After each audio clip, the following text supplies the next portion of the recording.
कधी भेटलीस युवराजला? कधीच नाही. आम्ही आज भेटलोय कॉलेज नंतर. कॉलेजमध्ये तुझा जसा स्वभाव होता तसा अजूनही आहे? नाही हो, बदललीये ती. बघा ना कशी वचा वचा बोलतीये. कालाप्रमाणे माणूस बदलतो तारिणी, आणि युवराज सुद्धा बदललाय. नाही, त्याचा स्वभाव नाही बदललाय. त्याचा स्वभाव कळण्यासाठी तुमची इतकी घट्ट मैत्री होती? आमची मैत्रीच नव्हती कधी. हार्डली 2-3 वेळा भेटलो असो आम्ही. तारिणी, इतका मोठा आरोप करताना सत्य काय आहे ह्याची शहानिशा नको करून घ्यायला. माझ्या भावावर तू इतका मोठा आरोप करतेस, ते सुद्धा कोणीतरी काहीतरी बोललं ते ऐकून विश्वास ठेवून तू थेट निशिताचं लग्न मोडायला निघालीस. दिस इज अनएक्सेप्टेबल. हे बघ, आपल्यात जे काही झालं ते मी एक वेळ विसरून नाही जाईन. मी तुला माफही करेन, पण हे जे तुझं बेसलेस वागणं आहे ना, हे मला अजिबात पटलेलं नाही.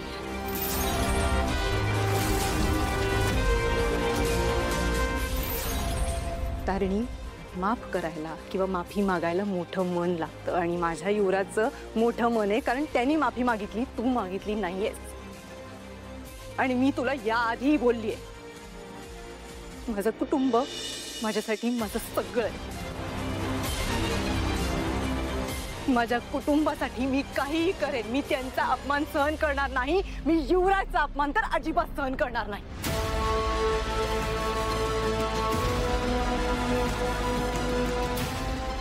त्याची माफी माग तारिणी, आत्ताच्या आत्ता युवराजची माफी माग. तारिणी प्लीज, आमच्या नात्यात विष कालवणं थांबव आता. युवराजचा पास कसाही असेल, ही जेंटलमॅन नाव. तू आत्ताच्या आत्ता त्याची माफी माग. अगं पण तुझ्या काळजीनच बोलतेय ना ती. आणि मी सुद्धा माझ्या भावाच्या काळजीपोटीच बोलते ना आई.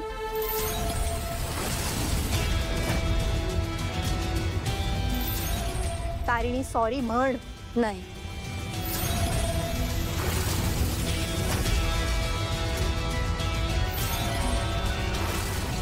निशी पण माझी बहीण आहे, आणि सॉरी या एका शब्दामुळे जर माझ्या बहिणीचं आयुष्य बर्बाद होणार असेल तर मी सॉरी म्हणणार नाही.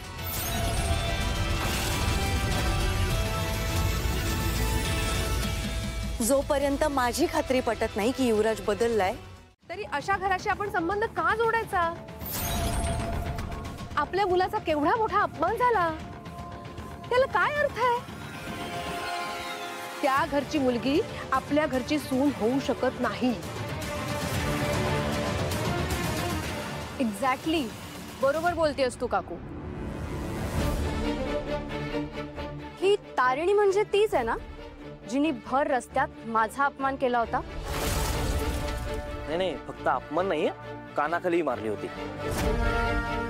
आधी माझा अपमान केला, मग कौशिकीचा अपमान केला, आणि आता चक्क युवराजचा अपमान केलाय तिने. आपण जर या घराशी नातं जोडलं ना, तर हे असेच अपमान सहन करावे लागतील. बरोबर आहे. म्हणजे जर आपण एवढं होऊ नये अशा घराशी नातं जोडलं तर त्यांना पण असंच वाटेल ना की आपल्याच मुलात काहीतरी दोष आहे. जिजू, अरे म्हणजे मी फक्त एक शंका व्यक्त. बरोबर बोलतोय तू. त्यापेक्षा आपण आहे ना खांडेकरांच्या स्टेटसला शोभेल अशी एखादी हायली क्वालिफाईड आणि सुंदर मुलगी बघायला हवी. आणि खांडेकरांचा मुलगा म्हटल्यावर हजारो मुली तयार होतील. ईशा, निशी सुंदरही आहे आणि क्वालिफाईडही आहे. आणि राहिला प्रश्न स्टेटसचा, तर निशी युवराजच्या बाजूने सगळ्यांशी भांडली. तिने सगळ्यांसमोर युवराजची बाजू घेतली. इनफॅक्ट ती तिच्या बहिणीशी चक्क भांडली फक्त आपल्या युवराजसाठी. हे संस्कार नाही आहेत का? आणि संस्कार डिफाईन स्टेटस, राईट ईशा? आणि तसंही लग्न झाल्यानंतर आपल्या कोणाचाही तारिणीशी अजिबात संबंध येणार नाही, so I think it's okay. म्हणजे तोपर्यंत तिने केलेले सगळे अपमान आपण सहन करत राहायचे? नाही,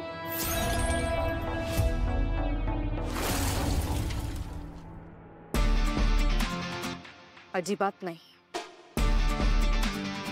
झालेला अपमान मी अजिबात विसरणार नाही.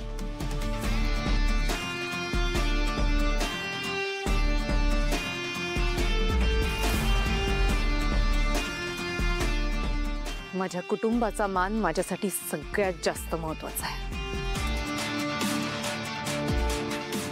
झालेला अपमान मी विसरणार नाही. ना मी युवराजचा अपमान विसरले, ना तुझा.